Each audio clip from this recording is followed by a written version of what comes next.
Hello நண்பர்களே, welcome to ஜெய்ராஸ் kitchen.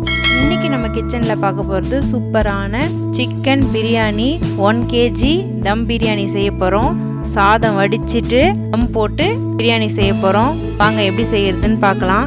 200 gram onion, 200 gram oil, அதுவும் பட்டை லவங்கம் ஏலக்காவும் போட்டு நல்ல ப்ரௌன் கலர் ஆகிற வரைக்கும் வதக்கணுங்க.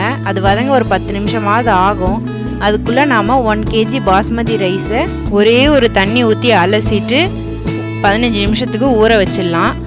அதுக்குள்ளே நம்ம ஆனியன் நல்ல ப்ரௌன் கலராக மாறிடுச்சு பாருங்கள். இந்த மாதிரி பக்கோடாக்கு செவக்கிற மாதிரி நல்ல ப்ரௌன் கலராக செவக்கணும். அப்போ தான் வாசனை நல்லாயிருக்கும், பிரியாணியோட வாசனை. அதில் 1.5 கைப்பிடிக்கு புதினாவும் 1 கைப்பிடி அளவுக்கு கொத்தமல்லியும் ரெண்டுத்தையும் போட்டு வதக்குங்க. வெங்காயம் வதங்கிறது தான் இதில் ரொம்ப முக்கியம். மீதியெல்லாம் அடுத்தடுத்து லேசாக பச்சை வாடை போகிற அளவுக்கு ஒரு 5 நிமிஷம் வதக்குனா போதும். இதிலே 2 ஸ்பூன் அளவுக்கு மிளகாய் தூள் சேர்த்துடலாம். 100 இஞ்சியும் 50 பூண்டும் சேர்த்து அரைச்சி வச்சுருக்கேன், அதையும் சேர்த்துடலாம். இந்த மிளகாய் இஞ்சி பூண்டுலாம் இந்த எண்ணெயில் வதக்கும் போது அதோட ஸ்மெல் ரொம்ப நல்லாயிருக்கும். மிளகாயோட சாரம் அதில் இறங்கி கலர் உங்களுக்கு கரெக்டான பதத்துக்கு வரும். அதனால் மிளகாய்த்தூள்லாம் முதல்லையே போட்டுருங்க. இதில் 200 கிராம் அளவுக்கு தக்காளியை நல்லா நைஸாக கட் பண்ணி வச்சுருக்கேன். அதுவும் 4 பச்சை மிளகாவோ 5 பச்சை மிளகாவோ சேர்த்துக்கலாம். இது கூட 200 கிராம் அளவுக்கு தயிர் சேர்த்துக்கலாம். நான் 1.5 ஸ்பூன் அளவுக்கு உப்பு போட்டிருக்கேன். நம்ம சாதம் வடிக்கும் போது அதில் வேறு 1 ஸ்பூன் அளவுக்கு உப்பு போடுவோம். ஸோ நம்ம ஃபைனலாக டேஸ்ட் எப்படி இருக்குது பார்த்து வேணும்னா உப்பு சேர்த்துக்கலாம். இப்போ 1.5 ஸ்பூன் வரைக்கும் போட்டுக்கலாம். இப்போ 1 kg சிக்கன் நல்லா க்ளீன் பண்ணி வச்சுருக்கேன், அதை போட்டுக்கலாம். போட்டுட்டு நல்லா வதக்கிக்குங்க. நம்ம இதில் தண்ணி எதுவும் சேர்க்க வேண்டாம். தக்காளியோட ஜூஸ், இஞ்சி பூண்டோட ஜூஸ், இந்த சிக்கன் வதங்கும் போது உங்களுக்கு தண்ணி விடும், அதோட சாறு எல்லாம் சேர்ந்தாவே உங்களுக்கு அந்த லிக்விட் ஃபார்முக்கு வந்துடும். இதை ஒரு 10 நிமிஷம் மூடி வச்சு குக் பண்ணலாம், சிம் ஃப்ளேம் வச்சு. அதுக்குள்ளே நம்ம ஒரு பாத்திரத்தில் தண்ணி வச்சுருக்கோம். அந்த பாத்திரம் தண்ணி கொதிக்குது. அதில் நம்ம 15 நிமிஷம் ஊற வச்ச பாஸ்மதி அரிசியை சேர்த்துட்டு 1 ஸ்பூன் அளவுக்கு உப்பு சேர்த்து ஒரு 2 நிமிஷம் கொதிச்சா போதுங்க. ரொம்ப நேரம் வேகணும்னு அவசியம் கிடையாது.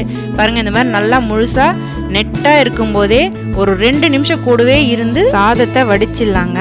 இதில் முக்கியமான பாயிண்ட்டு, தண்ணி நல்லா கொதிச்ச அப்புறம் தான் நீங்கள் அரிசியை போட்டு 2 நிமிஷம் கொதிக்க வச்சு வடிக்கணுங்க. இந்த தண்ணியை கீழே கொட்டிடாதீங்க.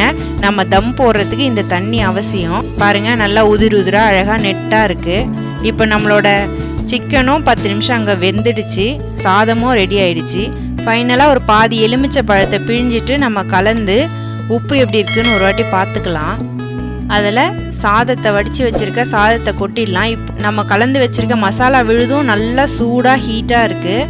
இப்போ நம்ம வடிச்சிருக்க சாதம் வடிச்சிட்டு உடனே இதில் கொட்டிடுறோம். சாதம் ரொம்ப சூடாக இருக்கிறதால நீங்கள் போட்டு நல்லா கரண்டி போட்டு கிண்டினீங்கன்னா சாதம்லாம் உடஞ்சிரும். மெதுவாக பக்குவமாக பொறுமையாக கிளறுங்க, சாதம் உடையாமல் கிளறுங்க. இந்த மாதிரி ஈவனாக ரெண்டுத்தையும் மிக்ஸ் பண்ணி கிளறிட்டு ஒரு 15 நிமிஷத்துக்கு தம் போட்டு மூடிடலாம். நம்ம தட்டு போட்டு மூடிட்டு அதில் நம்ம ஏற்கனவே சாதம் வடித்து வச்சுருக்க அந்த சூடாக இருக்கிற அந்த தண்ணியை அந்த தட்டு மேலே வச்சிடலாம். இது ஒரு 15 நிமிஷம் அப்படியே சிறு தீயில் இருக்கட்டுங்க. 15 நிமிஷம் கழித்து நான் உங்களுக்கு காமிச்சிருக்கேன். இந்த மாதிரி ஆவி வரணும் சுற்றி நல்லா. அப்படி வரலைன்னா இன்னொரு 5 நிமிஷம் 10 நிமிஷம் கூட கூடுதலாக வைங்க. பாருங்கள், நல்லா ஆவி வருது, தம்மு நல்லா இறங்கியிருக்கு. பாருங்கள், சாதம் நல்லா பூ போலாக இருக்குது, உதிர் உதிராகவும் இருக்குது. நம்மளுடைய சிக்கன் வடி பிரியாணி, தம் பிரியாணி சூப்பராக வந்திருக்கு. டேஸ்ட்டும் ரொம்ப அருமையாக வந்திருந்தது. நீங்களும் வீட்டில் ட்ரை பண்ணி பாருங்கள், எப்படி வந்திருக்குன்னு எனக்கு கமெண்ட்ஸ் பண்ணுங்கள். நம்ம சேனலை இது வரைக்கும் சப்ஸ்கிரைப் பண்ணாதவங்க சப்ஸ்கிரைப் பண்ணுங்கள், லைக் பண்ணுங்கள், ஷேர் பண்ணுங்கள். சப்ஸ்கிரைப் பட்டன் பக்கத்தில் ஒரு பெல் பட்டன் இருக்கும், அதை கிளிக் பண்ணி வச்சுக்கோங்க. Thank you viewers.